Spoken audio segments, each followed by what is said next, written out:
Yo, what's going on YouTube? This is your boy D Wayne bringing you yet another YouTube video at this time. Now I'm going to be doing something I haven't done in quite some time, because we're going to be talking about some zombies in this video. I guess you say I've come out of zombie retirement, quote unquote, to talk about.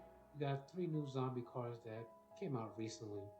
So we're going to be talking about those and their implications in the zombie deck, and whether or not they actually affects the state of zombies as a whole.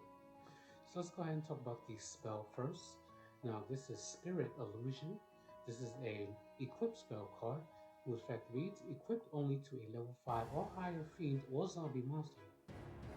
When an attack is declared involving the equipped monster and the opponent's monster, you can make that opponent's monster lose attack equal to the equipped monster's.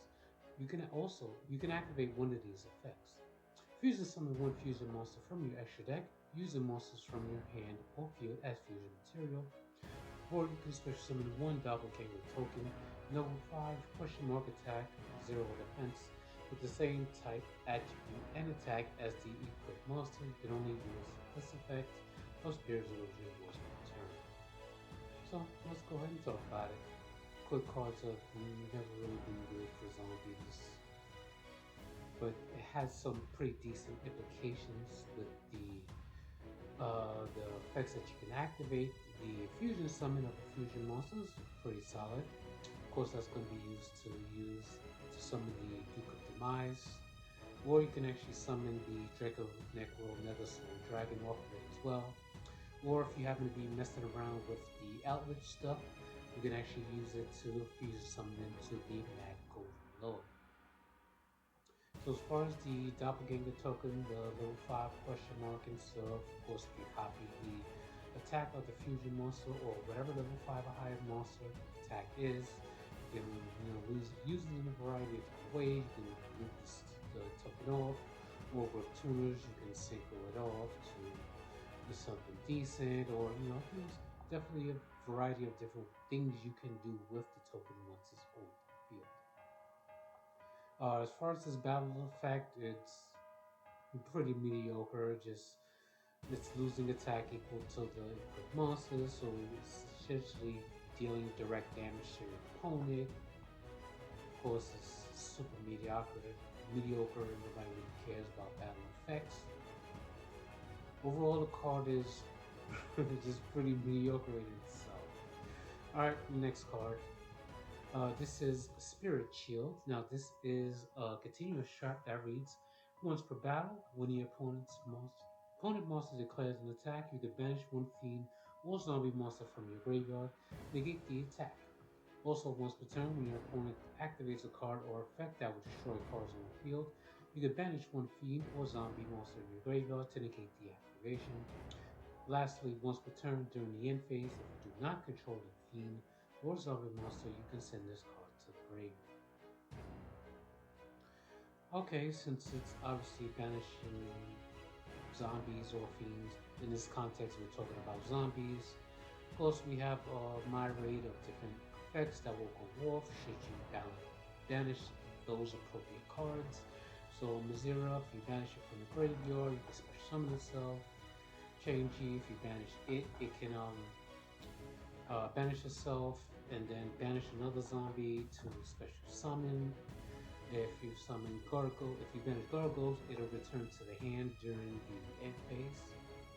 Of course, the Shiranuis, of course, Spirit Master, Solitaire, Spirit Master, and of course Sage as well. Zombie Necro, if you banish it from the graveyard, it special summons itself, so on and so forth. And of course, Necroface, if you banish it, you're going to be banishing 5 more cards from each player's deck.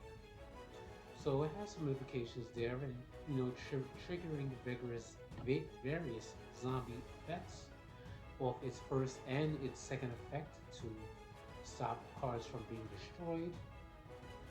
As far as the last effect, not controlling the fiend or zombie, is pretty much whatever. You're gonna control one of them at any given time. If you don't, you destroy it. So what? You're not really.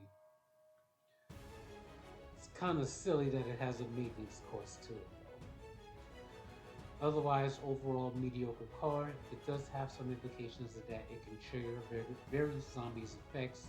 Otherwise, that's really about it. Lastly, we're going to talk about the Duke of Demise. Now, this is the fusion monster. So this requires 2 fiend and or zombie monsters. Level 6, 2000 attack, 1700 defense. Obviously, the stats of the original Duke of Demise. So its effect reads: once per turn during your standby phase, pay 500 life points or destroy this card. Cannot be destroyed by battle. You only use each of the following effects of Duke of Demise once per turn. During your main phase, you can immediately after this effect resolves, normal summon a monster. You can banish this card from the graveyard to target one level 4 or higher fiend or zombie in your graveyard it has. So first of all, why does this card have a maintenance cost to keep it up on the field? There's plenty of monsters who can't be destroyed by battle that have no maintenance cost. That's probably the stupidest thing I've seen on a monster just to keep it on the field. Paying 500 to keep it on the field. It's very silly and totally unnecessary. Alright, so cannot be destroyed by battle, whatever, doesn't really mean much.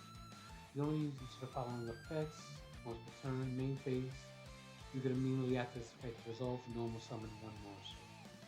Fine, that's actually decent, as zombies as a whole require you to normal summon more fly. You got a lot of starters. Squire is a starter. Unizombie is a starter. Solitaire, of course, is a starter. So it's good to get you into your starters after you committed your fusion summon. Normal summon, then you actually get an additional normal summon as well, because you have this card's effect at normal summon, and then you have your original normal summon as well. So that's pretty solid. So normal summoning 2 monsters on the field. That's probably this card's only redeeming quality. The graveyard effect is not too bad to be able to add the 4 higher zombies back to your hand. Be it your starters or even your high level ones who can, especially Mazera and Elvish. Mazera being able to send itself, or rather banish itself from the hand or graveyard to protect your zombies from being destroyed, so there is some implications there. So it's really solid overall. Overall thoughts, the cards obviously don't advance the state of zombies. Zombies has been in a state of limbo for God knows how long, and this doesn't do much to help it alone, other than give it some toys that it could play with, I guess. Otherwise, there's nothing much here to say about it, as it doesn't really advance the game state at all. Alright, so as always, let me know what you guys think in the comments. I know you've probably been testing this out, my boy Billy. Hit me in the comments, let me know what you guys think about this. Alright, so I will leave that at that. So I'll be bringing you guys more videos in the meantime. But until then, peace. YouTube.